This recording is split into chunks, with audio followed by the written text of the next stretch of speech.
തൊട്ടുപിറകിലായി കടന്നു വരികയാണ്. പ്രിയപ്പെട്ടവരെ, ഈ പ്രകടനത്തിൽ മുഴുവൻ ജനാധിപത്യ വിശ്വാസികളും അണിനിരക്കണമെന്ന് വിനയ പുരസ്സരം ഞങ്ങൾ അഭ്യർത്ഥിക്കുകയാണ്. പ്രിയപ്പെട്ടവരെ, പാവപ്പെട്ട മനുഷ്യർക്ക് പെൻഷൻ നൽകാൻ, സബ്സിഡി നൽകാൻ കാശില്ലാത്തൊരു കേരള ഭരണം, കേരള തീരം കൊള്ളയടിക്കാൻ കർത്തയിൽ നിന്ന് മാസപ്പടിയായി കോടികൾ പറ്റിയ വീണാ വിജയനും കേരള മുഖ്യൻ പിണറായി വിജയനും കേരള നാടിന് അപമാനമാണെന്ന് പ്രഖ്യാപിച്ചുകൊണ്ട് RMBIയുടെ നേതൃത്വം നടക്കുന്ന വമ്പിച്ച പ്രകടനം ഈ വാഹനത്തിന്റെ തൊട്ടുപിറകിലായി കടന്നു വരികയാണ്. പ്രിയപ്പെട്ടവരെ, സഖാവ് മണ്ടോടി കണ്ണന്റെ 75ാമത് രക്തസാക്ഷി ദിനം RMBI സമുചിതമായി ആചരിക്കപ്പെടുകയാണ്. പ്രിയപ്പെട്ടവരെ, RMBIയുടെ നേതൃത്വം നടക്കുന്ന വമ്പിച്ച പ്രകടനം ഈ വാഹനത്തിന്റെ തൊട്ടുപിറകിലായി കടന്നു വരികയാണ്.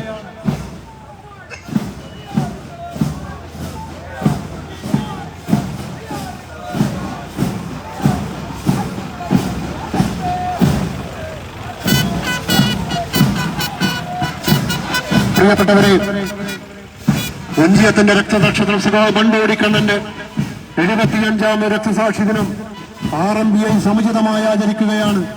പ്രിയപ്പെട്ടവരെ, RMBIയുടെ നേതൃത്വത്തിൽ നടക്കുന്ന വമ്പിച്ച പ്രകടനം ഈ വാഹനത്തിന്റെ തൊട്ടുപിറകിലായി കടന്നു വരികയാണ്.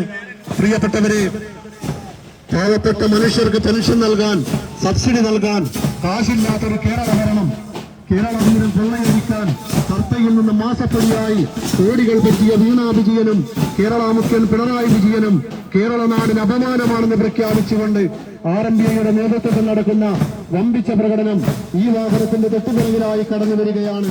പ്രിയപ്പെട്ടവരെ, ഒഞ്ചിയത്തിന്റെ രക്തസാക്ഷി ദിനം സഖാവ് മണ്ടോടി കണ്ണന്റെ 75ാമത് രക്തസാക്ഷി ദിനം RMBI സമുചിതമായി ആചരിക്കപ്പെടുകയാണ്.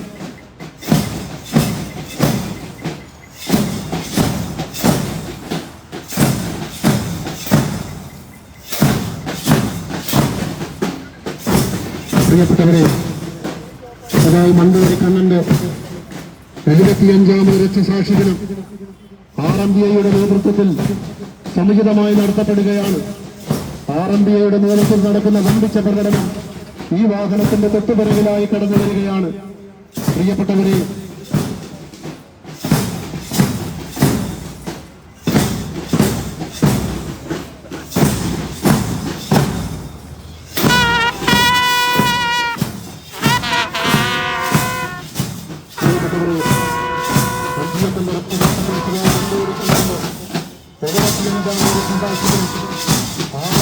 നേതൃത്വത്തിൽ സമുചിതമായി ആചരിക്കുകയാണ്.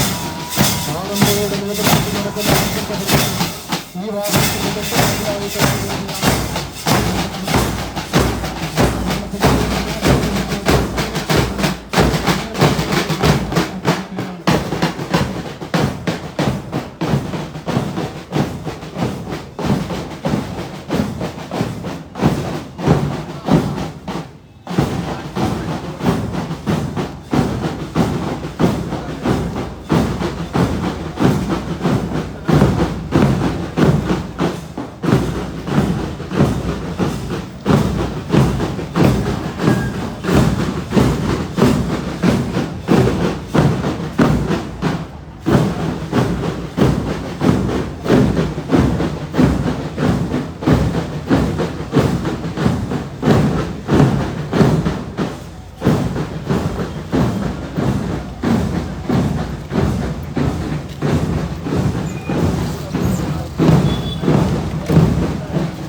സമയത്ത് മുഴുവൻ സഖാക്കളും സ്റ്റേജിന്റെ മുൻവശത്തേക്ക് വരണമെന്ന് വിനീതമായി അഭ്യർത്ഥിക്കുന്നു. മുഴുവൻ സഖാക്കളും പൊതുസമ്മേളനം നടക്കുന്ന സ്റ്റേജിന്റെ മുൻവശത്തേക്ക് വരണമെന്ന് അഭ്യർത്ഥിക്കുകയാണ്.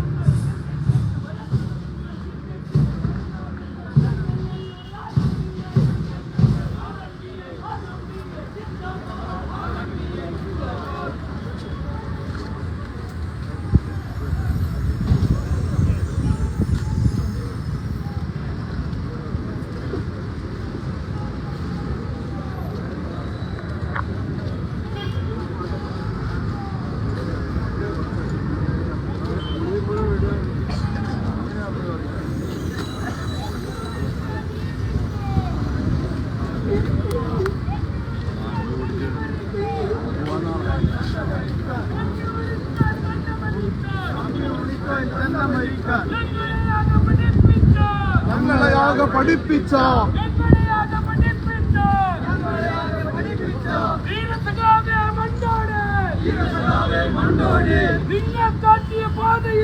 നിങ്ങൾ കാട്ടിയ പാതയിലൂടെ ചോരച്ചെങ്കൊടി കൈകളിലേന്തി പോരാട്ടങ്ങൾ തുടരും ഞങ്ങൾ ആർഎംപിഐ സിന്ദാബാദ്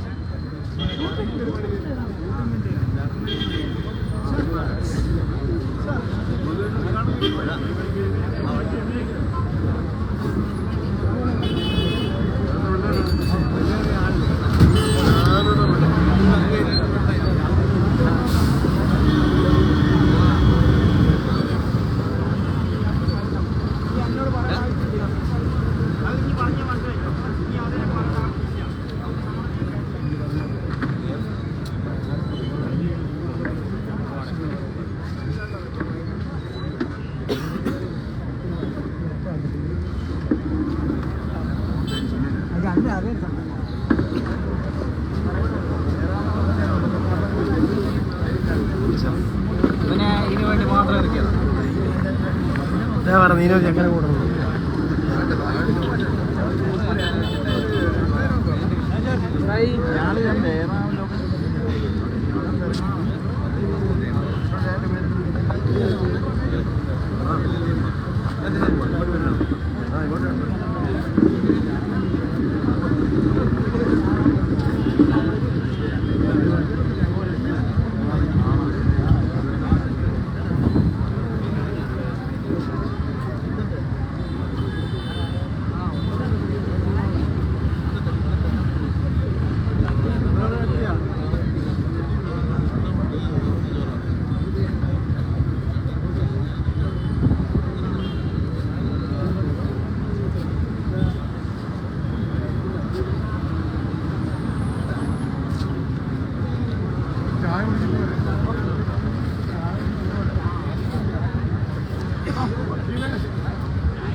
പ്രിയപ്പെട്ട സഖാക്കളെ, നാട്ടുകാർ, വഞ്ചിയത്തിൻ്റെ രക്തനക്ഷത്രം സഖാവ് മണ്ടോടിക്കണ്ണൻ്റെ 75-ാം രക്തസാക്ഷി ദിനമാണിന്ന്. 75-ാം രക്തസാക്ഷി ദിനം RMPI സമുചിതമായി ആചരിക്കുന്നതിൻ്റെ ഭാഗമായാണ് ഈ പരിപാടി ഇവിടെ സംഘടിപ്പിച്ചിട്ടുള്ളത്. ഈ പ്രകടനത്തിലും പൊതുസമ്മേളനത്തിലും പങ്കെടുത്ത മുഴുവൻ സഖാക്കളെയും നെഞ്ചോട് ചേർത്തുകൊണ്ട് ഈ സ്വാഗത സംഘത്തിന് വേണ്ടിയും അതുപോലെ പാർട്ടിക്ക് വേണ്ടിയും ആദ്യമായി സ്നേഹത്തോടെ സ്വാഗതം ചെയ്യുകയാണ്. ഈ അനുസ്മരണ സമ്മേളനം ഉദ്ഘാടനം ചെയ്യുന്നത് മുൻ ആസൂത്രണ ബോർഡ് അംഗവും CMPയുടെ സെക്രട്ടറി ജനറലുമായ കേരളത്തിൻ്റെ സാമ്പത്തിക വിദഗ്ധൻ കൂടിയായ സഖാവ് CP ജോണാണ്. CP ജോണിനെ നിങ്ങൾ ഓരോരുത്തർക്ക് വേണ്ടിയും ഈ സംഘാടക സമിതിക്ക് വേണ്ടിയും പാർട്ടിക്ക് വേണ്ടിയും ഈ പരിപാടിയിലേക്ക് സ്നേഹനിർഭരമായി സ്വാഗതം ചെയ്യുകയാണ്. നമ്മുടെ പാർട്ടിയുടെ സംഘടനാ പ്രവർത്തനം ശക്തിപ്പെടുത്തുന്നതിന് വേണ്ടിയും ഈ ഊരാളുങ്കൽ മേഖലയിലെ പാർട്ടി പ്രവർത്തനം ക്രോഡീകരിക്കുന്നതിന് വേണ്ടിയും ഈ ഹൈസ്കൂൾ റോഡിൽ നാം ഇന്ന് പൊതുവായി RMPയുടെ ഊരാളുങ്കൽ ലോക്കൽ കമ്മിറ്റിക്ക് വേണ്ടി അല്പസമയത്തിന് മുമ്പ് സഖാവ് വേണുവേട്ടൻ ഉദ്ഘാടനം നിറവേറ്റിയിട്ടുണ്ട്. ആ പരിപാടി ഉദ്ഘാടനം ചെയ്ത വേണുവേട്ടനെയും അതുപോലെ ഈ പരിപാടിയിൽ പങ്കെടുക്കുന്ന സഖാവ് N വേണുവിനെയും ഈ സംഘാടക സമിതിക്ക് വേണ്ടി സ്നേഹനിർഭരമായി സ്വാഗതം ചെയ്യുകയാണ്. ഈ പരിപാടിയിൽ സംസാരിക്കുന്നതിനും അതുപോലെ തന്നെ വഞ്ചിയം ഏരിയ കമ്മിറ്റിയുടെ ഒരു ഉപഹാരം നൽകുന്നതിന് വേണ്ടി ഇവിടെ എത്തിച്ചേർന്നിട്ടുള്ള സഖാവ് കുമാരൻകുട്ടി തൻ്റെ ഔദ്യോഗിക ജീവിതത്തിൽ 50 വർഷം പൂർത്തിയാക്കിയ സഖാവ് കുമാരൻകുട്ടിയെ ഈ നാട് എന്നും ഓർത്തിരിക്കും. സഖാവ് TP ചന്ദ്രശേഖരൻ്റെ കൊലയാളികൾക്ക് ഈ നാടും സമൂഹവും കാത്തുവെച്ച അല്ലെങ്കിൽ കരുതിയിരുന്ന ഒരു ശിക്ഷ വാങ്ങിക്കൊടുക്കുന്നതിന് വേണ്ടി തൻ്റെ എല്ലാ കഴിവുകളും ഒട്ടനവധി കേരളത്തിലെ CPMൻ്റെ മുഴുവൻ ശക്തികളെയും ഒറ്റക്കെതിർത്തുകൊണ്ട് ആ കൊലയാളി സംഘത്തിന് നാം ആഗ്രഹിക്കുന്ന രീതിയിലുള്ള ശിക്ഷ വാങ്ങിക്കൊടുക്കാൻ സന്ധിയില്ലാതെ പോരാട്ടം നൽകിയ നമുക്കേറെ പ്രിയപ്പെട്ട സഖാവ് K കുമാരൻകുട്ടി അവരുടെ ഈ പരിപാടിയിലേക്ക് സ്നേഹപൂർവ്വം സ്വാഗതം ചെയ്യുകയാണ്. ഈ പരിപാടി അഭിവാദ്യം ചെയ്ത് സംസാരിക്കുന്നത് വടകരയുടെ ജനകീയ MLA നമുക്കേർക്കും പ്രിയപ്പെട്ട സഖാവ് KK രമ. KK രമയും ഈ സംഘാടക സമിതിക്ക് വേണ്ടി സ്നേഹനിർഭരമായി സ്വാഗതം ചെയ്യുകയാണ്. ഈ പരിപാടിയിൽ പങ്കെടുക്കുന്ന പാർട്ടിയുടെ കോഴിക്കോട് ജില്ലാ സെക്രട്ടറി സഖാവ് കുളങ്ങര ചന്ദ്രൻ, പാർട്ടിയുടെ ഏരിയ സെക്രട്ടറി സഖാവ് TK സിബി, പാർട്ടിയുടെ ഏരിയ കമ്മിറ്റി അംഗങ്ങളായ പാർട്ടിയുടെ ജില്ലാ ചെയർമാൻ കൂടിയായ സഖാവ് ഭാസ്കരൻ മാസ്റ്റർ, പാർട്ടിയുടെ ഏരിയ ചെയർമാനായ ഭാസ്കരേട്ടൻ, സദാശിവൻ തുടങ്ങിയ വേദിയിലും സദസ്സിലും ഇരിക്കുന്ന മുഴുവൻ പാർട്ടി സഖാക്കളെയും നേതാക്കന്മാരെയും ഈ സംഘാടക സമിതിക്ക് വേണ്ടി സ്നേഹനിർഭരമായി സ്വാഗതം ചെയ്തുകൊണ്ട് ഈ പരിപാടിയിൽ പങ്കെടുത്ത മുഴുവൻ സഖാക്കളെയും അതുപോലെ തന്നെ ഈ പരിപാടി ശ്രമിക്കാൻ ഇവിടെ എത്തിച്ചേർന്നിട്ടുള്ള മുഴുവൻ നല്ലവരായ നാട്ടുകാരെയും ജനാധിപത്യ വിശ്വാസികളെയും പാർട്ടിക്ക് വേണ്ടി ഹാർദവമായി സ്വാഗതം ചെയ്തുകൊണ്ട് ഈ പരിപാടിയുടെ അധ്യക്ഷപദം അലങ്കരിക്കുന്നതിന് വേണ്ടി പ്രിയപ്പെട്ട പാർട്ടി ഏരിയ സെക്രട്ടറി സഖാവ് TK സിബിയോട് സ്നേഹപൂർവ്വം അഭ്യർത്ഥിക്കുന്നു.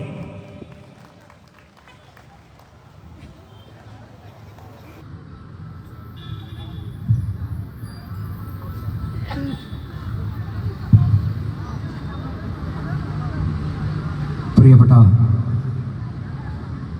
സഖാക്കളെ, ജനാധിപത്യ വിശ്വാസികളെ, സുഹൃത്തുക്കളെ, സഖാവ് മണ്ടോടിക്കണ്ണൻ്റെ 75ാമത് രക്തസാക്ഷി ദിനമാണിന്ന്.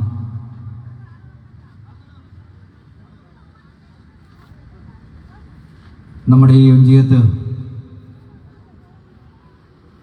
കമ്മ്യൂണിസ്റ്റ് പ്രസ്ഥാനം കെട്ടിപ്പടുക്കുന്നതിന് ത്യാഗോജ്ജലമായ ജീവിതം നയിച്ച് മണ്ണിലധ്വാനിക്കുന്നവരുടെ വിമോചന പോരാട്ടങ്ങൾക്ക് കരുത്തു പകർന്നു ഈ നാട്ടിലെ കർഷകരെയും കർഷക തൊഴിലാളികളെയും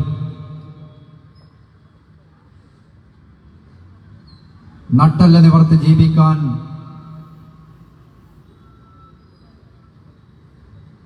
കരുത്തുകാട്ടിയ ഉജ്ജ്വലനായ പോരാളിയാണ് സഖാവ് മണ്ടോടി കണ്ണൻ. സഖാവ് മണ്ടോടി ഉൾപ്പെടെ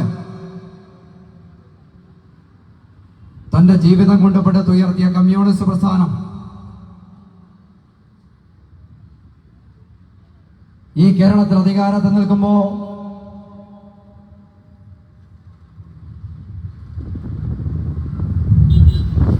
വലതുപക്ഷത്തെ പോലും നാണിപ്പിക്കുന്ന ജനവിരുദ്ധ സമീപനങ്ങളിലൂടെയാണ് ഈ നാട്ടിലെ ഗവൺമെന്റ് മുന്നോട്ട് പോയിക്കൊണ്ടിരിക്കുന്നത്.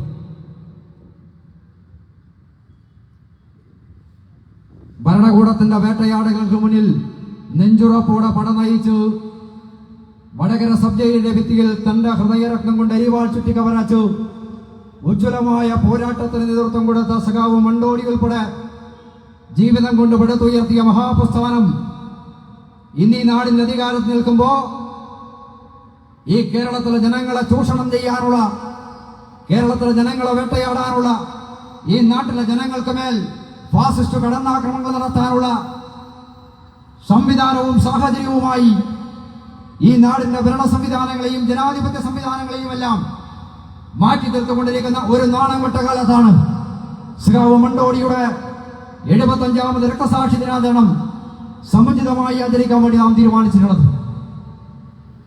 പ്രിയപ്പെട്ടവരെ, നാം ഒരു തെരഞ്ഞെടുപ്പിന്റെ പടിവാതിൽക്കലേക്ക് കടക്കുകയാണ്. ഈ നാടിന്റെ ഭരണത്തിന് നേതൃത്വം കൊടുത്തുകൊണ്ടിരിക്കുന്ന ഫാസിസ്റ്റ് ഗവൺമെന്റിനെതിരായി ഉജ്ജ്വലമായ ജനകീയ ചെറുത്തുനിൽപ്പിന്റെ പോരാട്ടവേദിയായി വരുന്ന ലോക്സഭാ തെരഞ്ഞെടുപ്പ് ഈ രാജ്യത്ത് മാറാൻ വേണ്ടി പോവുകയാണ്. നമ്മുടെ നാട്ടിലെ ജനങ്ങളുടെ ക്ഷേമ പെൻഷൻ ആനുകൂല്യങ്ങളെല്ലാം തടഞ്ഞു വെച്ചു ഒരുപക്ഷെ ഈ നാട്ടിലെ ജീവനക്കാർക്ക് ശമ്പളം കൊടുക്കാൻ പോലും കാശില്ലാത്ത നിലയിലേക്ക് ഈ കേരളത്തിന്റെ സാമ്പത്തിക സംവിധാനങ്ങളെ തകർത്ത് ഈ നാട്ടിലെ സാധാരണക്കാരന്റെ സബ്സിഡി ആനുകൂല്യങ്ങളെല്ലാം കാറ്റിൽ പറത്തി ഈ നാട്ടിലെ ജനങ്ങളുടെ ക്ഷേമ ആനുകൂല്യങ്ങളെയെല്ലാം തകർത്ത ഈ ഗവൺമെന്റിനെതിരായിട്ടുള്ള ഉജ്ജ്വലമായ പ്രതിരോധത്തിന്റെ അടയാളമായി പ്രിയപ്പെട്ടവരെ, സഖാക്കളെ, ഈ തെരഞ്ഞെടുപ്പ് മാറ്റിത്തീർക്കേണ്ടതുണ്ട്. ഞാൻ ദീർഘിപ്പിക്കുന്നില്ല. സഖാവ് മണ്ടോടിയുടെ ഈ ഉജ്ജ്വലമായ സ്മരണ പുതുക്കിക്കൊണ്ട് നമ്മുടെ ഈ രക്തസാക്ഷി അനുസ്മരണ സമ്മേളനം ഉദ്ഘാടനം ചെയ്യാൻ വേണ്ടി ഇവിടെ എത്തിച്ചേർന്നത് സഖാവ് CP ജോൺ ആണ്. സഖാവിനെ പരിചയപ്പെടുത്തേണ്ട ആവശ്യകതകളില്ല. കേരളത്തിന്റെ വിവിധ മേഖലകളിൽ ഉജ്ജ്വലമായ പോരാട്ടങ്ങളിലൂടെ തന്റെ സ്ഥാനമടയാളപ്പെടുത്തിയ സഖാവ് CP ജോൺ ഈ രക്തസാക്ഷി അനുസ്മരണ സമ്മേളനം ഉദ്ഘാടനം ചെയ്തുകൊണ്ട് സംസാരിക്കും. അതിനുവേണ്ടി പ്രിയപ്പെട്ട സഖാവിനെ സ്നേഹപൂർവ്വം അഭ്യർത്ഥിക്കുന്നു.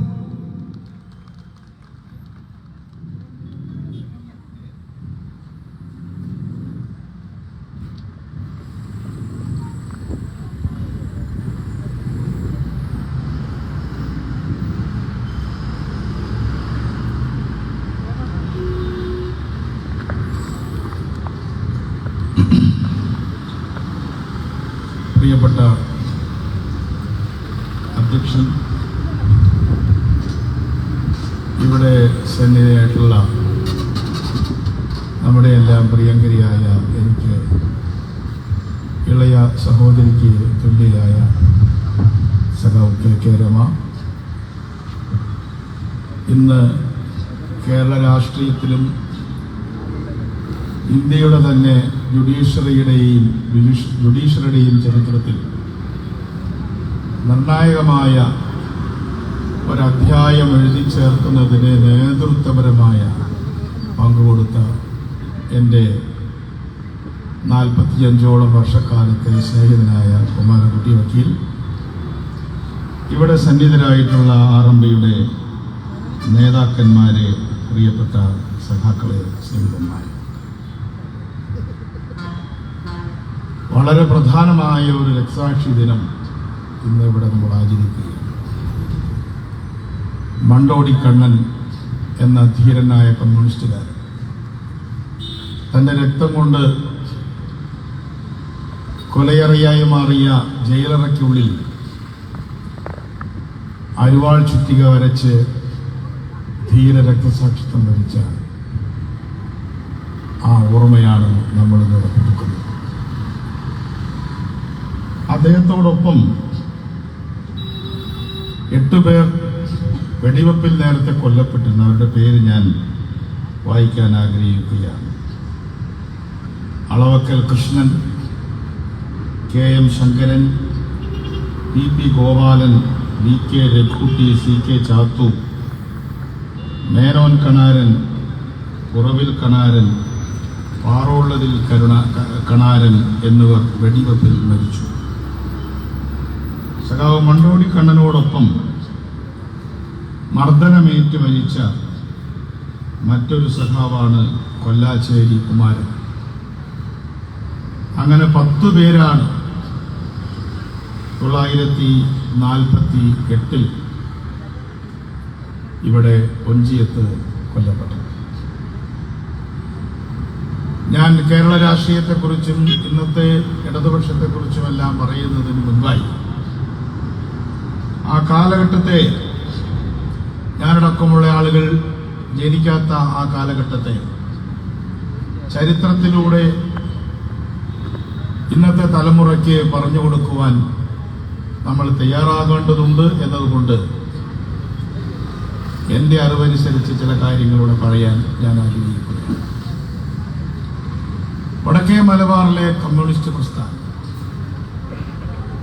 കുറുമ്പനാട്, ചിറക്കൽ രാജ്യങ്ങളാണ്. അതേപോലെ തന്നെ സൗത്ത് കാനറ അടക്കമുള്ള ജില്ലകൾ. നീണ്ട പോരാട്ട ചരിത്രം, രക്തസാക്ഷിത്വ ചരിത്രമുള്ള 3 പ്രദേശങ്ങൾ: കുറുമ്പനാട്, ചിറക്കൽ, ഇന്ന് നമ്മൾ കാഞ്ഞങ്ങാട് എന്ന് പറയുന്ന തെക്കൻ കാനറ ഡിസ്ട്രിക്ട് അല്ലെങ്കിൽ കാസർഗോഡ് ജില്ല. എന്താണ് അവിടെ നടന്നത് എന്ന് നമ്മുടെ കമ്മ്യൂണിസ്റ്റ് പാർട്ടിയിൽപ്പെട്ട ആളുകൾ കയ്യൂര്, കരിവള്ളൂര്, പാടിക്കുന്ന്, മുനിയൻകുന്ന്, ഒഞ്ചിയം, സേലം വെടിവെപ്പ് എന്നൊക്കെ പറഞ്ഞു പോവാറ്. എന്താണ് ഈ കാലഘട്ടത്തിൽ നടന്നത് എന്നത് ചരിത്രത്തിന്റെ താളുകളിലൂടെ പുതിയ തലമുറ പഠിക്കുമ്പോഴാണ് എന്തുമാത്രം ത്യാഗം സഹിച്ചുകൊണ്ടാണ് വടക്കേ മലബാർ ഈ ചെങ്കൊടിയെ ഹൃദയരക്തം കൊണ്ട് ചുവപ്പിച്ചത് എന്ന് നമുക്ക് മനസ്സിലാക്കാൻ സാധിക്കും. നമ്മൾ കയ്യൂരും കരിവള്ളൂരും ഒറ്റയടിക്ക് നടന്നതാണല്ല. കയ്യൂര് നടക്കുന്നത് സ്വാതന്ത്ര്യത്തിന് 4 വർഷം മുൻപാണ്, 42 കാലഘട്ടത്തിൽ. അവിടെ വെടിവെപ്പിലല്ല മരിച്ചത്, അവിടെ തൂക്കിക്കൊല്ലുകയായിരുന്നു 4 സഖാക്കളെ കമ്മ്യൂണിസ്റ്റ് പാർട്ടി പ്രവർത്തകരെ തൂക്കിക്കൊന്നു. അത് തൂക്കിക്കൊല്ലാനുള്ള കാരണം അന്നൊരു പോലീസുകാരൻ ഒരു കള്ളഷാപ്പിൽ ഇരിക്കുന്ന സമയത്ത് അവിടെ നടന്നുകൊണ്ടിരുന്ന ഒരു പ്രകടനത്തെ തടയാൻ വന്നു. അദ്ദേഹവുമായിട്ട് ഏറ്റുമുട്ടലിൽ വെള്ളത്തിൽ ചാടിയതുകൊണ്ട് ആ പോലീസുകാരൻ മരിച്ചതിനെ തുടർന്നാണ് കേസ്. അന്ന് ചിലരെ അന്ന് വെറുതെ വിട്ടു.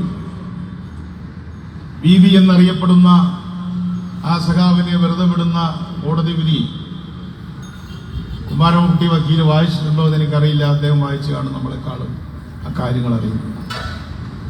അദ്ദേഹം അന്ന് BA-കാരനായിരുന്നു. അന്നത്തെ ജഡ്ജിക്ക് 5ാമതൊരു BA-കാരനെ തൂക്കിക്കൊല്ലാൻ ബുദ്ധിമുട്ടു. അദ്ദേഹം എഴുതി, I refuse to believe that a BA bachelor degree holder will walk in the scorching sun of March holding a red flag and a khaki trouser. Khaki trouser എടുത്ത് കയ്യിൽ ചെങ്കൊടി പിടിച്ച് ഈ മീനമാസത്തിലെ കൊടുചൂടിൽ ഒരു BA ബിരുദധാരിയായ ഒരാൾ അങ്ങനെ നടന്നു പോകുമെന്ന് ഞാൻ വിശ്വസിക്കാൻ കൂട്ടാക്കുന്നില്ല എന്ന് പറഞ്ഞുകൊണ്ടാണ് അദ്ദേഹം ഈ 4 പേരിൽ 5ാമതായി വരേണ്ടിയിരുന്ന രീതിയെ കൊലക്കയറി നിരീക്ഷിച്ചത്. അതിനുശേഷം സ്വാതന്ത്ര്യത്തിന് മുൻപ് നടന്ന 1946 ഡിസംബർ 20 ആണ് കരിവള്ളൂരിൽ വെടിവെപ്പ്. കരിവള്ളൂരിലെ ചിത്രം മറ്റൊന്നാണ്. നെഹ്റു ഗവൺമെന്റ്, താൽക്കാലിക ഗവൺമെന്റ് 1946 സെപ്റ്റംബർ 15 അധികാരത്തിൽ വന്നിരുന്നു.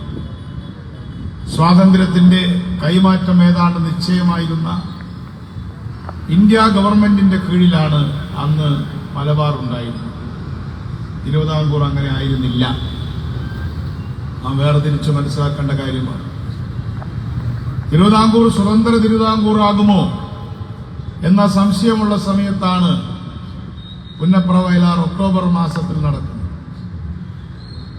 കരിവള്ളൂർ ഡിസംബർ മാസത്തിലാണ് 1946 ഡിസംബർ 20.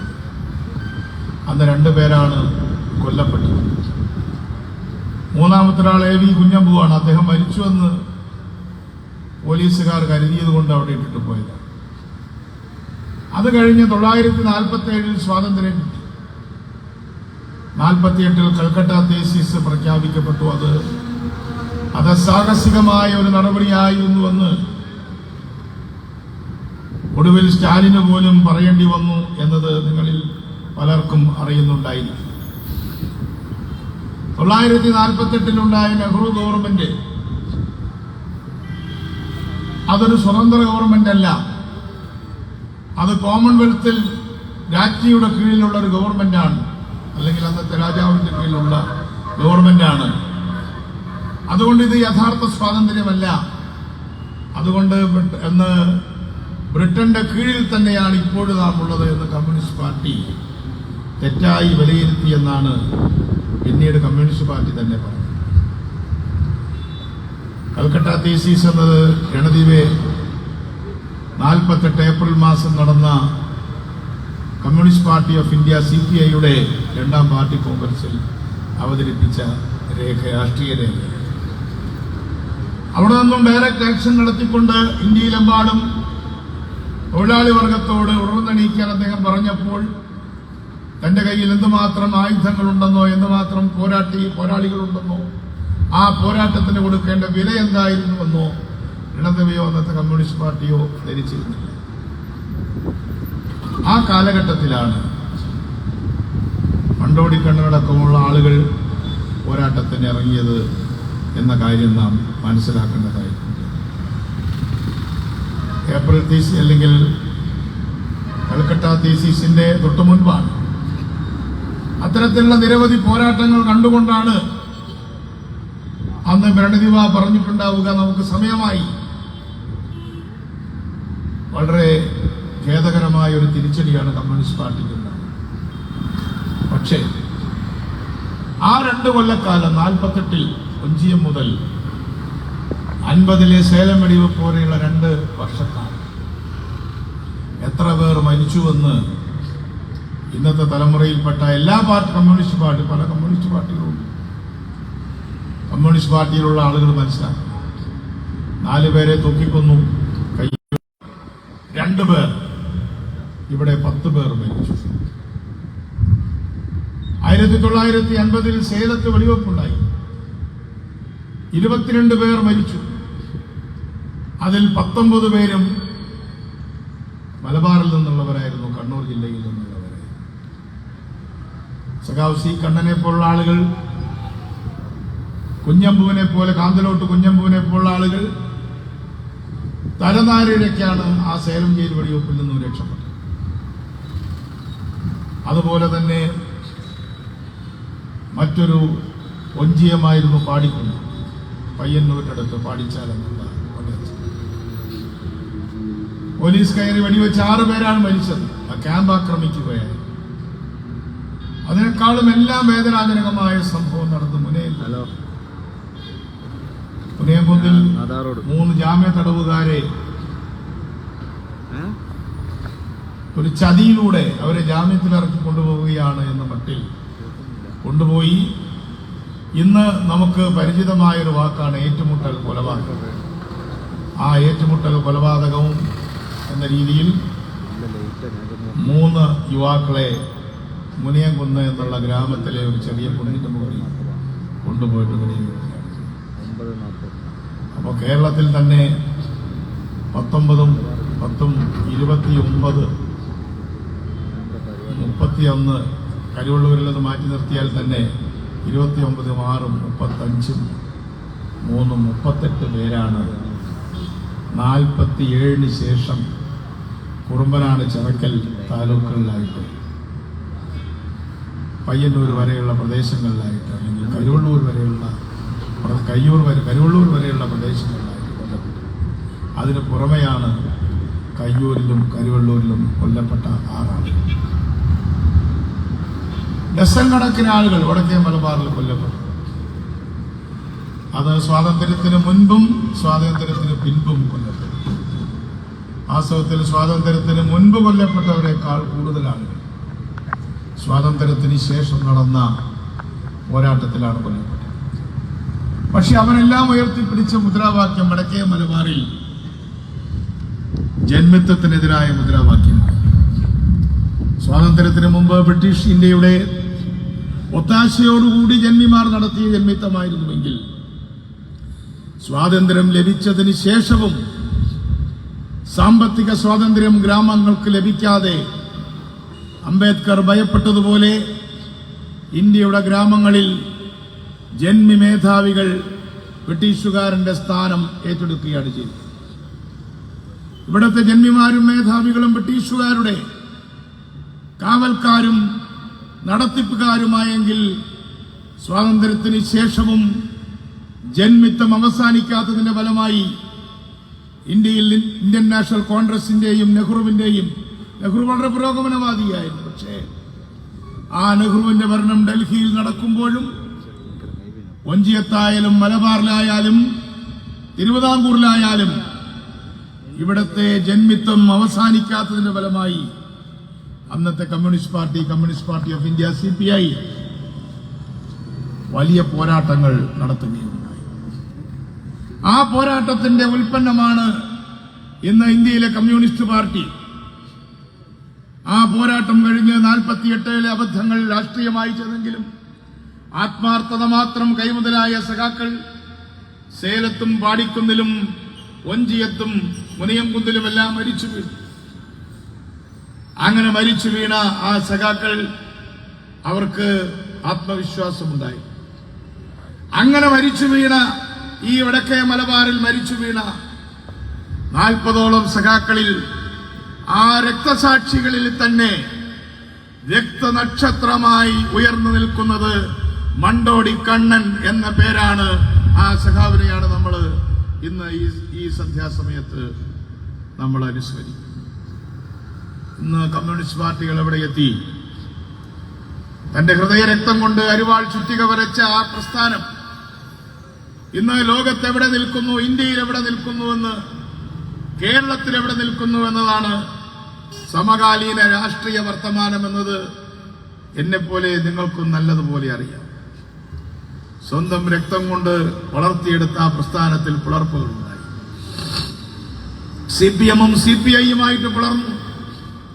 അതിനെ സംബന്ധിച്ച് നിരവധി വർത്തമാനങ്ങളുണ്ടെങ്കിലും സാധാരണക്കാർ അതിലനുഭവിച്ച വേദനകൾ വളരെ വലുതാണ്.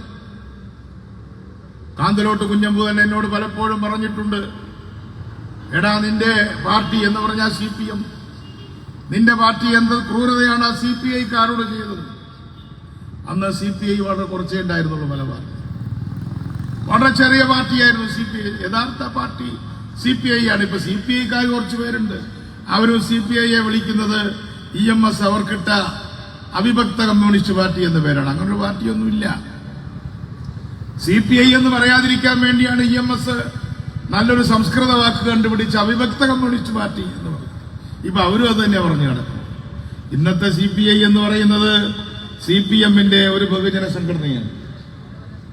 വേറെ വലിയ കാര്യമൊന്നുമില്ല. കർഷക ബന്ധമോ അല്ലെങ്കിൽ DYFI എന്നൊക്കെ പറയുന്നത് പോലെ ഒരു പാർട്ടി അങ്ങനെ ഇരിക്കട്ടെ എന്നല്ലാതെ അവർക്ക് പ്രത്യേകിച്ച് ഒരു ഐഡന്റിറ്റി ഒന്നും ഇല്ല എന്ന് മാത്രമല്ല അവർക്ക് വേണമെന്നില്ല. ഇത് അടിമത്ത ഒരു രസമായി അവർക്ക്. റോസ ലക്സംബർഗ് എഴുതിയിട്ടുണ്ട്, കാലിൽ ചങ്ങല കെടുക്കുന്നത് അറിയണമെങ്കിൽ നടക്കണമെന്ന്. നടക്കാത്ത ആൾക്കും ഈ ചങ്ങലയുള്ളത് അറിയില്ല എന്ന് പറഞ്ഞ പോലെ CPI-ക്ക് എങ്ങോട്ടും രാഷ്ട്രീയമായിട്ട് നടക്കാനില്ലാത്തത് കൊണ്ട് CPM-കാർ ചങ്ങലക്കിട്ടൊരു പാർട്ടിയാണ് CPI. അതുകൊണ്ട് അവർക്ക് ഇതൊന്നും ഒരു വിഷയമല്ല. അവർക്ക് മണ്ടോടി കണ്ണനും വിഷയമല്ല, ഒഞ്ചിയോ വിഷയമല്ല, പാടിക്കുന്നു ഒന്നും അവർക്ക് വിഷയമല്ല. അവരുടെ പാർട്ടിയാണ്. ആ യഥാർത്ഥ പാർട്ടി CPI ആണ്. ഇന്നും ഇന്ത്യയിൽ കൊടിയും പേരും മാറ്റാത്തൊരു പാർട്ടി ഉണ്ടെങ്കിൽ CPI ആണ് ഇന്ത്യൻ പാർലമെന്റിൽ. ചിഹ്നം പിന്നെ അവരായിട്ട് കളഞ്ഞതാണ്. ഒരു ഇലക്ഷൻ കമ്മീഷൻ മാറ്റിയിട്ടില്ല. ഒരുപാടും നെൽക്കതിരും കൊടിയും ചിഹ്നവും പേരും മാറാത്ത ഇന്ത്യൻ പാർലമെന്റിലെ ഏക പാർട്ടി CPI ആണ്. പക്ഷെ അവരുടെ ഉത്സാഹം കൊണ്ട് ഇപ്പൊ അവരുടെ ചിഹ്നം കാണാനില്ല. ഇന്നിപ്പോ അതൊരു സ്വതന്ത്ര ചിഹ്നമായി മാറുമോ ഈ തെരഞ്ഞെടുപ്പ് കഴിഞ്ഞാൽ എന്നാണ് നോക്കുന്നതിലേക്ക് ഞാൻ പോകുന്നില്ല. എന്തായാലും ശരി, അത്തരത്തിൽ കമ്മ്യൂണിസ്റ്റ് പാർട്ടി വളർന്നു, CPI CPM ആയി. ഇപ്പൊ അവർ രണ്ടാളും ഒരുമിച്ചാണ് നടക്കുന്നത്. ഒരു അടിമ പാർട്ടിയായിട്ട് മാതൃ പാർട്ടി മാറി. മാതാവിനെ ചങ്ങലക്കിട്ട മകനാണ് CPM. മാതൃകക്ഷിയാണ് CPI, മകനാണ് CPM. പക്ഷേ അമ്മ മകന്റെ തടവിലാണ്.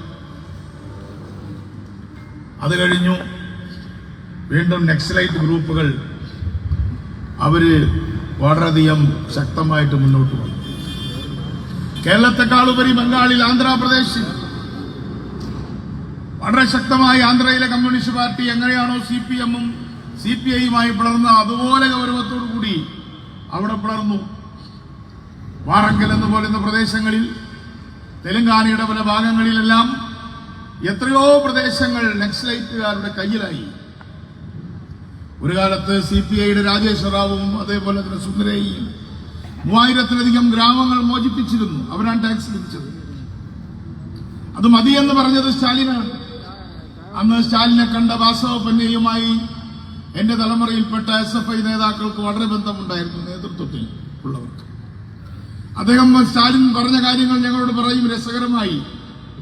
സ്റ്റാലിൻ ചോദിച്ചു, നിങ്ങൾക്കൊരു പാർട്ടി പരിപാടി ഉണ്ടോ എന്ന് ചോദിച്ചപ്പോഴാണ് അവർക്ക് മനസ്സിലായത് പാർട്ടി പരിപാടി എന്നൊരു സംഭവമില്ല.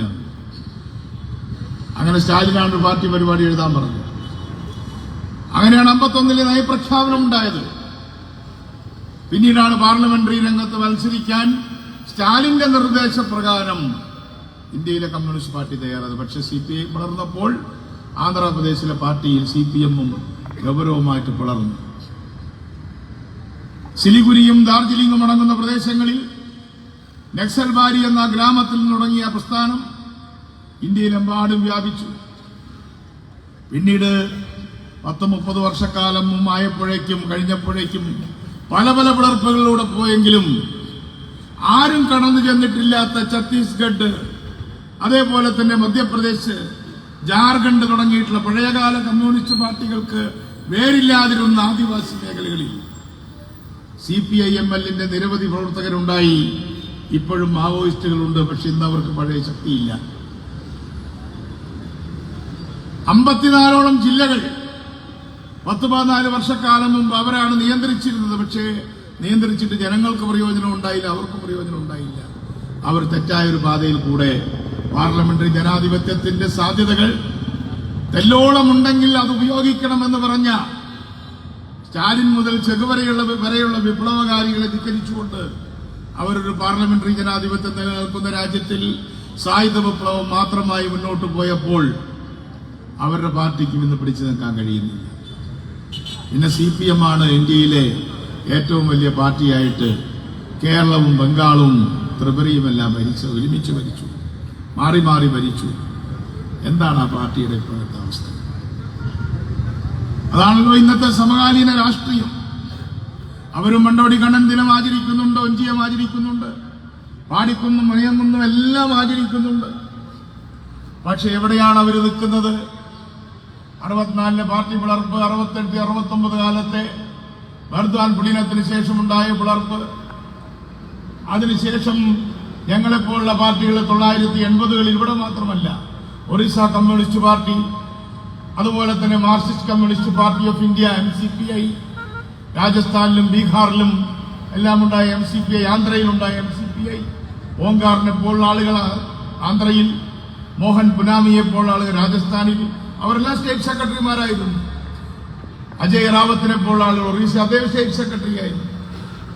അങ്ങനെ നിരവധി പിളർപ്പുകളുണ്ടായി. ബംഗാളിൽ 90-കളുടെ അവസാനത്തിൽ സൈഫുദ്ദീൻ ചൗധരി കമ്മ്യൂണിസ്റ്റ് പാർട്ടി അല്ല എന്ന് പറഞ്ഞുകൊണ്ട് തന്നെ പാർട്ടി ഫോർ ഡെമോക്രാറ്റിക് സോഷ്യലിസം എന്നൊരു പാർട്ടി രൂപീകരിച്ചു. അങ്ങനെ കമ്മ്യൂണിസ്റ്റ് പാർട്ടികൾ പല ഛിന്ന ഭിന്നമായി പോയി എന്ന് നിങ്ങൾ വിചാരിക്കരുത്. ഛിന്നമായി എന്നത് ശരിയായി ആയിരിക്കും ചിഹ്ന ഭിന്നമായി പോയി എന്നാരും പറയുന്നതോട് ഞാൻ യോജിക്കുന്നില്ല. ചിഹ്ന ഭിന്നമായി എന്നത് ശരിയാണ്, പോയിട്ടില്ല. അത് പോയിക്കൂടാ. അതാണ് RMPയും CMPയും പറയുന്നത്. ചിഹ്ന ഭിന്നമായിട്ടുണ്ട്, പക്ഷെ അത് പോയിട്ടില്ല, അതുകൂടെ തന്നെ. അതിനെ എങ്ങനെ തിരിച്ചു കൊണ്ടുവരണം? അതിനെ എങ്ങനെ 1940കളിൽ തുടങ്ങിയ പ്രസ്ഥാനം 1930കളിൽ തന്നെ കേരളത്തിൽ ആരംഭിച്ചുവെങ്കിൽ, 20കളിൽ ഇന്ത്യയിൽ ആരംഭിച്ചുവെങ്കിൽ, ഇന്ത്യയിലെ സ്വാതന്ത്ര്യ സമര കാലഘട്ടത്തിലും കർഷക പോരാട്ടത്തിലും എന്തുമാത്രം വീര്യം കാണിച്ച പ്രസ്ഥാനമായിരുന്നു കമ്മ്യൂണിസ്റ്റ് പാർട്ടി. അതിനെ അതേപടി ആവർത്തിക്കുവാൻ സാധ്യമല്ലെങ്കിലും ആത്മാർത്ഥതയും സത്യസന്ധതയും കൈമുതലാക്കിയിട്ടുള്ള കമ്മ്യൂണിസ്റ്റുകാർ വിചാരിച്ചാൽ എത്രമാത്രം ഭിന്നിച്ചിട്ടുണ്ട് എങ്കിൽ പോലും ഒരു പുതിയ നവ കമ്മ്യൂണിസ്റ്റ് പ്രസ്ഥാനം കെട്ടിപ്പടുക്കുവാൻ സാധിക്കും എന്നതാണ് ഈ കാലഘട്ടത്തിൽ RMPയും CMPയും ജനങ്ങളോട് പറയേണ്ടത്. അല്ലാതെ ഇതെല്ലാം തകർന്നു പോയി എന്നുള്ളതല്ല. അതിലാവശ്യമുള്ളവർക്ക് വരാൻ ഞങ്ങളതിനെ വിളിക്കുന്നത് ന്യൂ തിങ്കിങ് എന്നാണ്. ഒരു നവചിന്ത കമ്മ്യൂണിസ്റ്റ് പ്രസ്ഥാനം ഉണ്ടാക്കിയെടുക്കണം. അതിൽ നഷ്ടബോധത്തിന്റെ പേരിൽ താടിക്ക് കൈ കൊടുത്തിരുന്നാൽ പോരാ. പക്ഷേ അതിനകം തന്നെ CPMനകത്തുണ്ടായ ട്രാൻസ്ഫോർമേഷൻ, CPM എന്തായി മാറി, കമ്മ്യൂണിസ്റ്റ് പാർട്ടിയുടെ ഏറ്റവും നെടുനായകത്വം വഹിക്കുന്നുവെന്ന് അവകാശപ്പെടുകയും നമ്മളെല്ലാം ആ പാർട്ടിയിൽ പ്രവർത്തിക്കുകയും ചെയ്ത കാലഘട്ടത്തിൽ CPM 1977 ശേഷം, പ്രത്യേകിച്ചും ബംഗാളിൽ അധികാരത്തിൽ വന്നതിന് ശേഷം അതിന്റെ ആദ്യത്തെ 5-10 വർഷക്കാലം എന്ന് പറയുന്നത് ഇന്ത്യൻ രാഷ്ട്രീയത്തിൽ നിർണായക സ്വാധീനമുണ്ടായിരുന്ന ഒരു പാർട്ടി എന്ന്. പക്ഷേ ആ പാർട്ടി 80കൾക്ക് ശേഷം അല്ലെങ്കിൽ അതിനുശേഷം കൂടെ പിന്നെ വളരെ വേഗമാണ് ആ രോഗം വരുന്നത്. ഞങ്ങളുടെ അഭിപ്രായത്തിൽ CPIM എന്ന് പറയുന്ന പാർട്ടി മണ്ടോടി കണ്ണനെ പോലുള്ള ആളുകളെ എങ്ങനെയാണോ തല്ലിക്കൊന്നത് അതിന്റെ അതേ രൂപത്തിലുള്ള ഒരു സോഷ്യൽ ഫാസിസ്റ്റ് പാർട്ടിയായി അധപതിച്ചിരിക്കുകയാണ് എന്ന് ഒഞ്ചിയത്ത് എന്ന് പറയാൻ എനിക്ക് യാതൊരു മടിയുമില്ല. കാരണം ഞാൻ ഇരിക്കുന്നത് RMPയുടെ വേദിയിലാണ്. എവിടേക്കാണ് ആ പാർട്ടി പോയത്? ഒരു കമ്മ്യൂണിസ്റ്റ് പാർട്ടി നശിച്ചാൽ അത് ഏറ്റവും മോശമായി നശിക്കുമെന്നതിന്റെ ഉദാഹരണമാണ് CPM. MBR പറയാറുണ്ട്, മുട്ട കെട്ടാ പിന്നെ ആ പ്രദേശത്ത് ഇരിക്കാൻ പറ്റില്ല. നല്ലതാ മുട്ട. പാല് പിരിഞ്ഞാൽ പിന്നെ അതിൽ രുചിക്കാൻ പോലും കഴിയില്ല. നല്ല സാധനങ്ങൾ ചീത്തയായാൽ അത് ഏറ്റവും ചീത്തയാവും.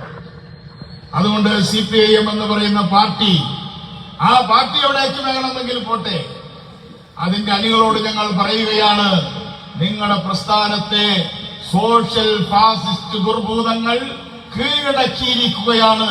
അതിനെതിരെ കലാപം ചെയ്തുകൊണ്ട് CPIMന്റെ തടവറയിൽ നിന്നും പുറത്തു കിടക്കാൻ ആത്മാർത്ഥതയുള്ള കമ്മ്യൂണിസ്റ്റുകാർ മുന്നോട്ട് വരണം എന്ന് ഞാൻ അവരോട് അഭ്യർത്ഥിക്കുന്നു.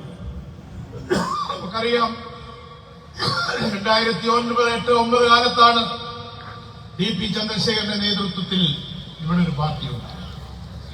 Revolutionary Marxist party. പിന്നീട് അത് പഞ്ചാബിലുള്ള സഖാക്കളുമായി അടക്കം ചേർന്നുകൊണ്ട് RMPI ആയി മാറി. ഇന്ന് കേരള രാഷ്ട്രീയത്തിൽ നിഷേധിക്കാനാവാത്ത ഒരു ശക്തിയായി ഇന്ന് RMP നിൽക്കുന്നു എന്നതിൽ ഏറ്റവും സന്തോഷിക്കുന്ന ഒരു പാർട്ടി ഉണ്ടെങ്കിൽ അത് CMP ആണ് എന്ന് സന്തോഷത്തോടുകൂടി പറയാൻ ഞാൻ ആഗ്രഹിക്കുന്നു. രമയുടെ വിജയം, അതിലേക്ക് ഞാൻ വരാം. എന്തായിരുന്നു RMPയുടെ മുദ്രാവാക്യം? അത് അവർ വിശദീകരിക്കും. പക്ഷേ RMPയുടെ മുദ്രാവാക്യത്തെ അല്ലെങ്കിൽ അവരുടെ ചിന്താഗതിയെ ഒറ്റവാക്കിൽ പറഞ്ഞാൽ, DP ചന്ദ്രശേഖരന്റെ രാഷ്ട്രീയത്തെ ഒറ്റവാക്കിൽ പറയാം, ആത്മാർത്ഥതയുള്ള കമ്മ്യൂണിസ്റ്റ് പാർട്ടി പ്രവർത്തനം. തെറ്റുണ്ടാവാൻ ശരിയല്ല. സത്യസന്ധവും ആത്മാർത്ഥവുമായ കമ്മ്യൂണിസ്റ്റ് പാർട്ടി പ്രവർത്തനം, കള്ളത്തരമില്ലാത്ത കമ്മ്യൂണിസ്റ്റ് പാർട്ടി പ്രവർത്തനം, അനീതിക്കെതിരെ പരുതുന്ന കമ്മ്യൂണിസ്റ്റ് പാർട്ടി പ്രവർത്തനം, പാർട്ടിക്കകത്ത് അനീതി കണ്ടാലും ചോദ്യം ചെയ്യാൻ മടിക്കാത്ത കമ്മ്യൂണിസ്റ്റുകാരുടെ പാർട്ടി, അതാണ് മണ്ടോടി കണ്ണന്റെ പാർട്ടി. പക്ഷേ എന്താണ് CPM ചെയ്തത് എന്ന് ഞാൻ നിങ്ങളോട് പറയേണ്ട ആവശ്യമില്ല. TP ചന്ദ്രശേഖരൻ എന്നെ സംബന്ധിച്ചിടത്തോളം എന്റെ ഒരു അനുജനെ പോലെയാണ്. അത് ചില ആളുകൾ വിചാരിക്കും ഞാനൊരു ഭംഗി വാക്ക് പറയുന്നതല്ല. ഞങ്ങൾ ഒരുമിച്ച് CH കടാനം മന്ദിരത്തിൽ താമസിച്ചവരാണ്. മാധവേട്ടൻ എന്റെ മുന്നിൽ ഇരിക്കുന്നുണ്ട്. മാധവേട്ടനെ അന്ന് ഇന്ന് ഞാൻ ഓർക്കുന്നത് അദ്ദേഹം കുട്ടികളുമായിട്ട് പാർട്ടി ഓഫീസിലേക്ക് വരുന്നതാണ്. പ്രേമയാണ് ഞങ്ങളുടെ കൂടെ പ്രവർത്തിച്ചത്. രേമയാണെങ്കിലും തങ്കയാണെങ്കിലും മകനാണെങ്കിലും എല്ലാം അവരെ ഏതാണ്ട് സൺഡേ സ്കൂളിൽ കൊണ്ടുവിടുന്ന വിശ്വാസികളെ പോലെയാണ് നമ്മുടെ മാധവേട്ടൻ ഓഫീസിലേക്ക് വന്നത്. അന്ന് കുമാരൻകുട്ടിയെക്കാളും കൂടുതൽ അദ്ദേഹത്തിന്റെ സഹോദരൻ രാജനായിരുന്നു ഓഫീസിലുണ്ടായിരുന്നു. ഞങ്ങളുടെ രാജനൊരു വളരെ രസികനായിട്ടുള്ള ഒരു പാർട്ടി പ്രവർത്തകനായിരുന്നു. ഞങ്ങളവിടെ നിൽക്കുമ്പോൾ മാധവട്ടം കുട്ടികളുമായിട്ട് വരുന്നത് അങ്ങനെ സൺഡേ സ്കൂളിൽ വിടുന്ന പോലെയാണ് ഞങ്ങളുടെ ഓർമ്മയിൽ പറയുകയാണെങ്കിൽ. ആ മാധവേട്ടൻ ഇവിടെ നമ്മുടെ മുമ്പിലുണ്ട്. ഞാൻ കൂടുതൽ അതോട് പറയുന്നില്ല. എവിടെ എത്തിയ പാർട്ടി? ആ പാർട്ടിക്ക് അവരുടെ നേതൃത്വത്തിന് നിലനിൽക്കാൻ ഏത് കമ്മ്യൂണിസ്റ്റുകാരനെ കൊന്നാലും ശരി അധികാരം നിലനിർത്തണം എന്ന രാഷ്ട്രീയമാണ് ഈ സോഷ്യൽ ഫാസിസത്തിന്റെ ലക്ഷണം.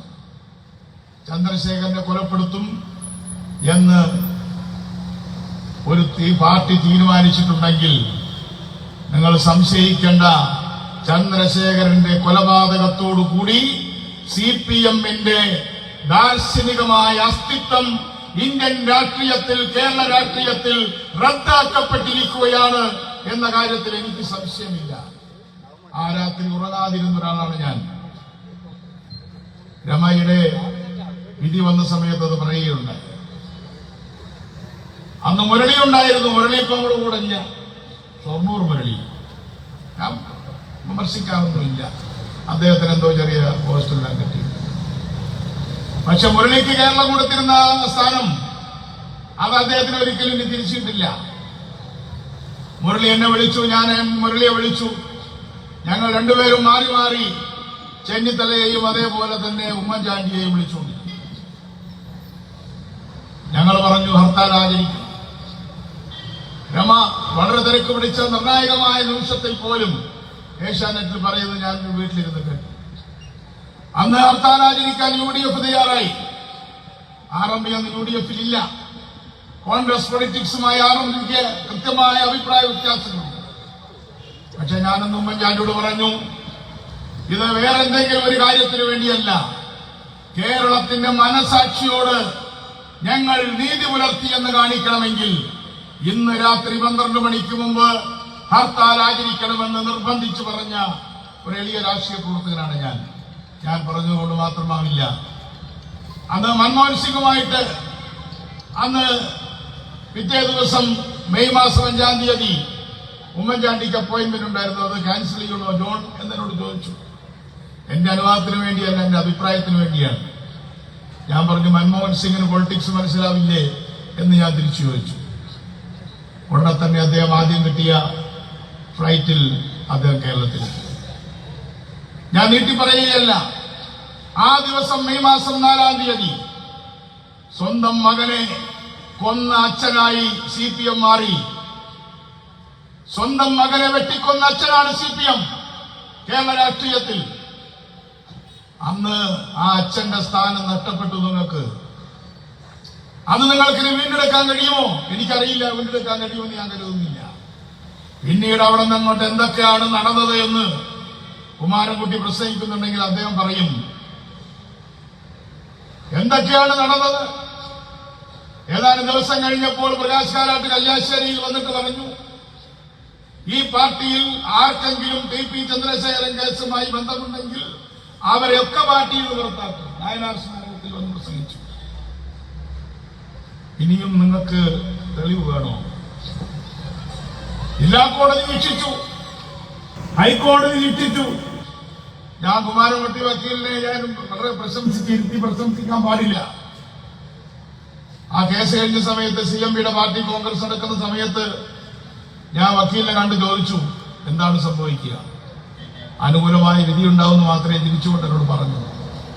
പക്ഷെ ഉജ്ജ്വലമായൊരു വിധി, ഹൈക്കോടതിയുടെ വിധിയുണ്ടായി. അത് വന്നപ്പോഴാണ് എല്ലാവരും നടുങ്ങിയത്. CPM-കാർക്ക് ഈ അമിത അധികാരം കൂടി ഇപ്പൊ ബുദ്ധിയും വളരെ കുറഞ്ഞിരിക്കുകയാണെന്ന് എനിക്ക് തോന്നുന്നു. നമ്മളൊക്കെ പല സമരങ്ങളിലും സംഘർഷങ്ങളിലും ഒക്കെ ഉണ്ടായ സമയത്ത് ഒരു കേസിൽ പ്രതിയായാൽ മിതത്വം കാണിക്കണമെന്നാണ് മാറ്റി പഠിപ്പിച്ചിട്ടുള്ളത്. ആർമാദമല്ലേ നടത്തിക്കൊണ്ടിരുന്നത്? അവിടെ പ്രതികള് കൊടിസുനിമാരും എന്താ ട്രൗസർ പാന്റ് അങ്ങനെ പല പേരാണല്ലോ പലർക്കും. കിർമാണി ഇവരെല്ലാം ആർമാദിക്കുകയായിരുന്നു, അതിന്റെ കൂടെ ആർമാദിക്കുകയായിരുന്നു CPM-കാര്. സ്പീക്കർമാരെ മന്ത്രിമാരെ എല്ലാം പോകണം അവർ വീട്ടിലേക്ക് ആർമാദിക്കാൻ. അപ്പൊ ചന്ദ്രശേഖരനെ കൊല്ലുക മാത്രമല്ല, അച്ഛൻ മകനെ കൊന്ന കേസാണ് ചന്ദ്രശേഖരൻ കേസ്. അതിൽ കൊന്നവരും അച്ഛനും കൂടി തുള്ളിച്ചാടുകയാണ്. എന്റെ മകനെ കൊന്നവരെ, കൊലയാളികളെ വരൂ നമുക്ക് ആർമാദിക്കാം എന്നാണ് ഈ കഴിഞ്ഞ 10 കൊല്ലക്കാലഘട്ടം. എവിടെ ചെന്നെത്തിയ പാർട്ടി? അവസാനം വിധി വന്നപ്പോൾ എല്ലാവരും മേലോട്ട് നോക്കി. ഇപ്പൊ പറയുന്നു കുഞ്ഞനന്തൻ ഒരു പാവമാണ്. ഞാൻ ശൈലജ ടീച്ചറോട് ചോദിക്കട്ടെ, ശൈലജ ടീച്ചറോട് മത്സരിക്കാൻ വന്നിട്ടുണ്ടല്ലോ, ശൈലജ ടീച്ചർ മറുപടി പറയണം. TP ചന്ദ്രശേഖരൻ കൊലക്കേസിൽ ഉണ്ടായ വിധിയെക്കുറിച്ച് മറുപടി പറഞ്ഞിട്ട് നിങ്ങൾ ഇവിടുത്തെ അമ്മമാരോടും സഹോദരിമാരോടും വോട്ട് ചോദിക്കാവൂ എന്നതാണ് ഈ സമയത്ത് ഞാൻ പറയാൻ ആഗ്രഹിക്കുന്നത്. ടീച്ചറെ നെഞ്ചത്ത് കൈവച്ചുകൊണ്ട് പറയാൻ കഴിയുമോ? ടീച്ചർക്ക് മട്ടന്നൂർ ജയിക്കാൻ വേണ്ടി ജയിക്കാൻ വോട്ടൊക്കെ ധാരാളമുണ്ട്. പക്ഷെ ടീച്ചർക്കും ഇവരെ പേടിയാണ്. ഇവരെല്ലാം ഗുണ്ടകളുടെ തടവിലാണിപ്പോ. ഗുണ്ടായിസം വളർന്ന് എവിടെ എത്തി? ഗുണ്ടകൾ CPM-നെ ഭരിക്കാൻ തുടങ്ങി. പണ്ട് CPM ഗുണ്ടകളെ ഉപയോഗിച്ചുവെങ്കിൽ ഗുണ്ടകളുടെ കീഴ്ജീവനക്കാരായിട്ട് CPM-കാർ മാറി. എന്താ CPM-ന്റെ കണ്ണൂർ ജില്ലാ കമ്മിറ്റിയുടെ റിപ്പോർട്ടിൽ പറഞ്ഞത്? സ്വർണ്ണക്കടത്ത്, കള്ളക്കടത്ത്, മയക്കുമരുന്ന് കച്ചവടം, ഇതൊക്കെ ചെയ്തു കൊടുക്കുകയാണ്. എന്തിനാ ചെയ്തു കൊടുക്കുന്നത്? ഇതിലെ ഏതെങ്കിലും ഒരു ട്രൗസറോ പാന്റോ ഷർട്ടോ വായ തുറന്നാൽ പിണറായി വിജയന്റെ വായിൽ മണ്ണ് വീഴും എന്നതുകൊണ്ടാണ് നിങ്ങൾ അവരുടെ മുഴുവൻ തോന്നിവാസങ്ങൾക്കും കൂട്ടുനിൽക്കുന്നത്. അതുകൊണ്ട് പേടിയാണ് നിങ്ങൾക്ക്. നിങ്ങൾക്ക് ധൈര്യമൊന്നുമില്ല. നിങ്ങൾക്ക് ജയിലിൽ കിടക്കുന്ന TP ചന്ദ്രശേഖരൻ കേസിലെ പ്രതികളെ നിങ്ങൾക്ക് ഭയമാണ്. ഞാൻ വെല്ലുവിളിക്കുന്നു ശൈലജ ടീച്ചറെ. ഹൈക്കോടതി വിധി വന്നില്ലേ? ഇനി സുപ്രീം കോടതിയിലേക്ക് പോവുകയാണ് രമ, അല്ലേ? സുപ്രീം കോടതിയിലേക്ക് പോവുകയാണ്. ഞാൻ രമയെ ഇരുത്തിക്കൊണ്ട് പറയുകയല്ല, എന്റെ മുമ്പിൽ ഒരു പെൺകുട്ടിയാണ് രമ. പക്ഷേ ഇന്ന് ഞാൻ കണ്ട പാവാടക്കാരിയായ പെൺകുട്ടിയല്ല. കേരളത്തിലെ ഇടതുപക്ഷ രാഷ്ട്രീയത്തിൽ, കേരളത്തിന്റെ രാഷ്ട്രീയത്തിലെ ഒരു തിളങ്ങുന്ന നക്ഷത്രമാണെന്ന് KK രമ. ഒരു സംശയം വേണ്ട. എന്ത് ഫൈറ്റാണ് നടത്തിയത്? വേണുവിനെ പോലെ, വക്കീലിനെ പോലെ ആളുകളെല്ലാം കൂടെയുണ്ട്. അത് മറ്റൊരു വിഷയമാണ്. പാർട്ടി അവരോടൊപ്പം ഉണ്ട്, ഞങ്ങളെല്ലാം ഉണ്ട്. പക്ഷേ രമ എന്ന വ്യക്തി, ആ വ്യക്തിയുടെ കണ്ണിൽ നിന്നും പാറുന്ന തീന്റെ മുന്നിൽ CPM ഉരുകി നശിക്കും.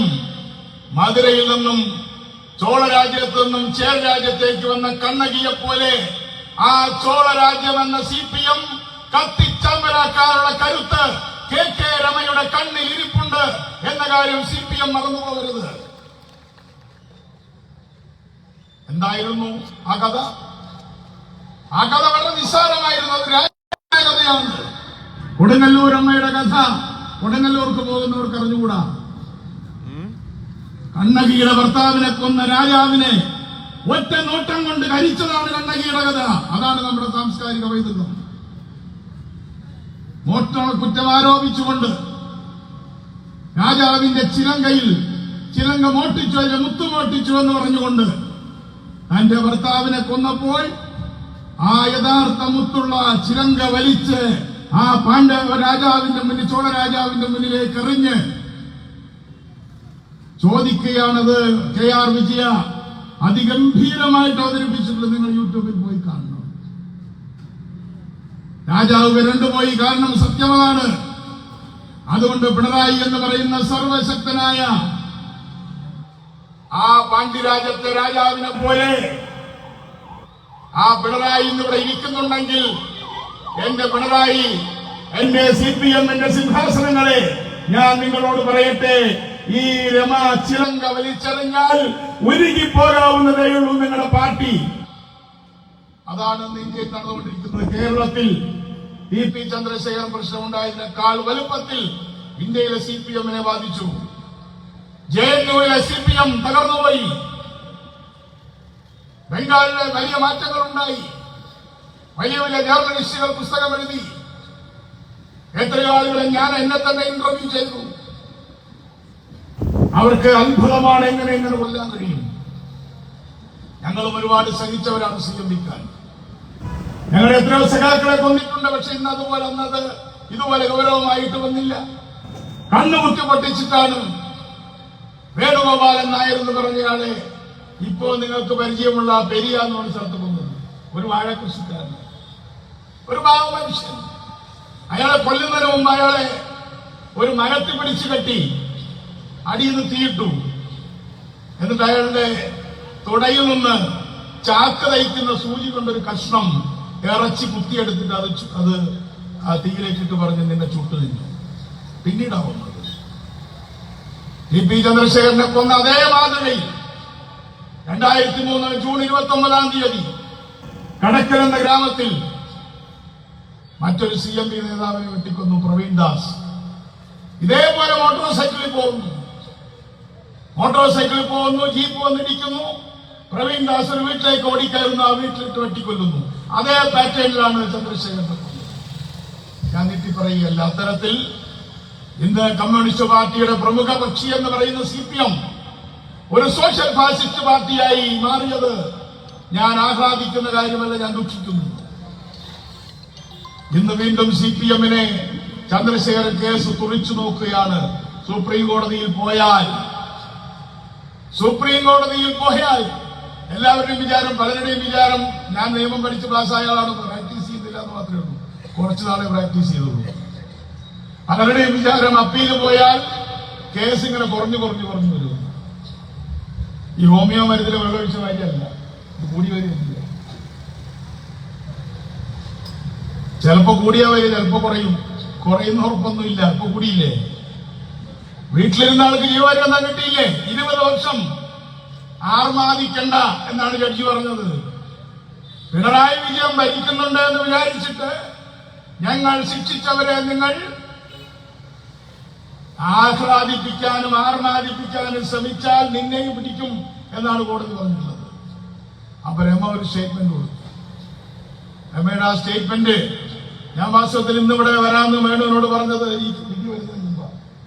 ഇല്ലേ, ഈ വിധി വരുന്നതിന് മുമ്പാണ് ഞാൻ പറഞ്ഞത്. രമയുടെ സ്റ്റേറ്റ്മെന്റ് ഇന്ന് കേരളം ശ്രദ്ധിച്ചു, ഇന്ത്യ ശ്രദ്ധിച്ചു. ഇന്ത്യ മാത്രമല്ല, ജുഡീഷ്യറിയിൽ വിശ്വാസമുള്ള മുഴുവൻ രാജ്യങ്ങളും ശ്രദ്ധിച്ചു.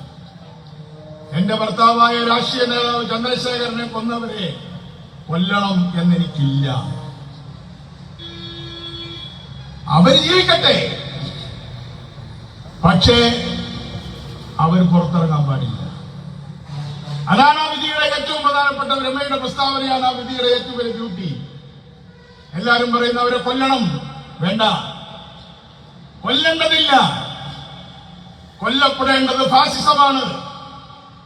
ശിക്ഷിക്കപ്പെടേണ്ടത് വാളല്ല, വാള് പിടിച്ച കയ്യിന്റെ ഉടമസ്ഥരാണ്. അതുകൊണ്ട് അവർ പുറത്തിറങ്ങില്ല മക്കളെ, സംശയമൊന്നും വേണ്ട. പക്ഷേ ഇന്ന് CPM ഹൈക്കോടതി വിധി വന്നതിന് ശേഷം കിടുകിടാ വിറക്കുകയാണ്. എന്തൊക്കെയാണ് കാണിച്ചു കൂട്ടിയത്? ഒരു ശ്രീധരൻ വക്കീൽ, എനിക്ക് ശ്രീധരൻ വക്കീലിനോട് ഒരുപാട് ബഹുമാനം ഉണ്ടായിരുന്നു. MBR-ന്റെ കൂത്തുപറമ്പ് കൊണ്ടുപോയപ്പോൾ അന്ന് അവിടെ വെച്ച് ഒരാൾ കൂട്ടക്കൊല നടത്താനാണ് ശ്രമിച്ചത്. നായനാര് ഭരിക്കുമ്പോൾ സത്യസന്ധതയുടെയും ആത്മാർത്ഥതയുടെയും ആൾ രൂപമാണ് ഈ നമ്മുടെ മുന്നിൽ ഇരിക്കുന്ന കുമാരൻകുട്ടി വക്കീലെ. കോടിക്കണക്കിന് ഉറുപ്പിക കൊണ്ടുവന്ന് ചെരിഞ്ഞാലും എന്റെ ആത്മാഭിമാനം വിൽക്കില്ല എന്ന് പ്രഖ്യാപിച്ച ഒരു അഡ്വക്കേറ്റാണ് കുമാരൻകുട്ടി. അതുപോലെ തന്നെ നിങ്ങളുടെ വക്കീൽമാരെല്ലാവരും ഫൈറ്റ് ചെയ്തു. പക്ഷെ എന്റെ ഒരു ആത്മമിത്രമായ ഒരു വക്കീലിനെ കൂടെ എനിക്ക് വിമർശിക്കേണ്ടി വരും. അത് ഗോപാലകൃഷ്ണക്കുറുപ്പാണ്.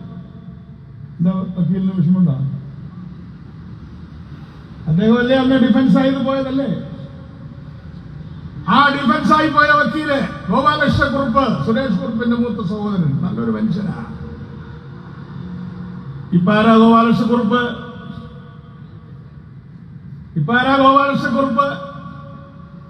Advocate general. ആള് മോശമല്ല. ഇതിനു മുമ്പേ അഡ്വക്കേറ്റ് ജനറൽ ആവണ്ടായിരുന്നു. പക്ഷേ അഡ്വക്കേറ്റ് ജനറലായതിന്റെ ക്രൈറ്റീരിയൻ ടി.പി. ചന്ദ്രശേഖരൻ കേസ് വാദിച്ചു, കൊലക്കയർ ഒഴിവാക്കി കൊടുത്തു. അപ്പൊ ടി.പി. ചന്ദ്രശേഖരൻ കേസ് എന്തുമാത്രം വലുപ്പത്തിൽ വലുതായി എന്നുള്ളത് ഒഞ്ചിയക്കാർ മനസ്സിലാക്കണം, വടകരക്കാർ മനസ്സിലാക്കണം. എന്തായാലും ശരി, ഞാൻ ആ വിഷയത്തിലേക്ക് കൂടുതൽ പോവുകയല്ല. സുപ്രീം കോടതിയിൽ കേസ് പറയട്ടെ. സുപ്രീം കോടതി എന്താ പറയാന്ന് പറയാൻ പറ്റില്ല. എന്താ ഗുജറാത്തിലെ കേസിൽ പറഞ്ഞത് അല്ലേ? ആ വനിതയുടെ പേര് നമുക്കറിയാലോ.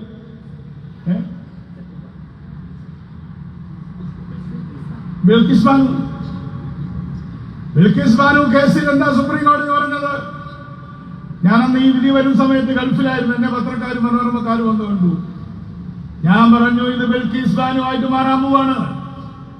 അവിടെ ഗുജറാത്തിൽ പതിറ്റാണ്ടുകളായിട്ട് ഭരിക്കുന്ന BJP ഗവൺമെന്റ് അവരെ വെറുതെ വിട്ടു. ബിൽക്കിസ് ബാനുവിനെ ബലാത്സംഗം ചെയ്ത് എത്രയോ പേരെ കൊലപ്പെടുത്തിയ ആളുകളെ വെറുതെ വിട്ടു. സുപ്രീം കോടതി എന്താ പറഞ്ഞത്? തിരിച്ചു കയറിക്കൊള്ളാൻ പറഞ്ഞു. അതുകൊണ്ട് സുപ്രീം കോടതി നിങ്ങളെ കാത്തിരിക്കുന്നുണ്ട്. നിങ്ങൾ അവിടെ ചെല്ലാനായിട്ട് സുപ്രീം കോടതി വിധിയെ കുറിച്ച് എനിക്കിപ്പോ പറയാൻ പറ്റില്ല. അതുകൊണ്ട് എവിടെയോ ഒരു പ്രകാശം ഇന്നുണ്ട്, എവിടെയോ ഒരു കൈത്തിരി കത്തുന്നുണ്ട്. ആ കൈത്തിരിയിൽ നിന്നും ജനവികാരത്തിന്റെ തീപ്പന്തങ്ങൾ കത്തിച്ചെടുക്കേണ്ട ചുമതല നമുക്കാണ്. കോടതി അതിന്റെ ജോലി ചെയ്യട്ടെ. ഞാൻ ആ വിഷയത്തിലേക്ക് കൂടുതൽ കടക്കല്ല. ഇന്നത്തെ കേരള രാഷ്ട്രീയത്തിലേക്ക് ഞാൻ വരാം. ഇന്നിപ്പോ എന്താണ് സ്ഥിതി? കറന്റ് പൊളിറ്റിക്സ് എന്താ? ഞാനും ചന്ദ്രശേഖരനും രമയും കുമാരൻകുട്ടിയും എല്ലാം വിദ്യാർത്ഥി നേതാക്കളാണ്. ചന്ദ്രശേഖരൻ എന്റെ അസിസ്റ്റന്റ്.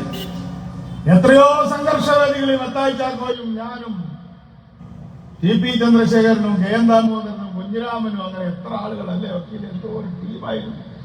ഞങ്ങൾ താമസിക്കുന്ന മുറിയുടെ പേര് ജനറലായിട്ടുണ്ടായിരുന്നു. ആർക്കും വേണ്ടി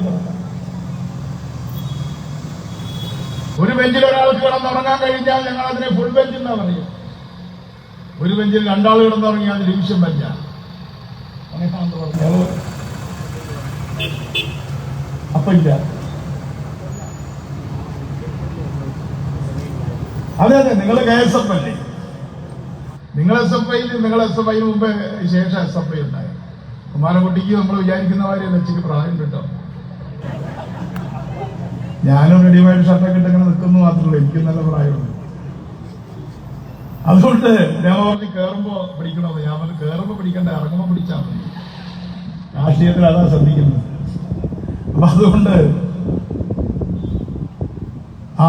ഇന്നത്തെ ചന്ദ്രശേഖരനും രമയും ഞങ്ങളും എല്ലാം നയിച്ച ആ SFIയുടെ ഇന്നത്തെ സ്ഥിതി എന്താ? CPM അങ്ങനെ പോയി. ആ CPM-കളൊക്കെ വിമർശിക്കേണ്ട ഒരു സംഘടനയല്ലേ SFI? SFI വിമർശിച്ചിട്ടില്ലേ? ഞാൻ ഓർക്കാണ്, കേരളത്തിനെ പോലുള്ള സമാരാധ്യരായ സഖാക്കളാണ് ഫ്രാക്ചർ കൂടുക. കുഞ്ഞിരാമൻ എന്നാണ്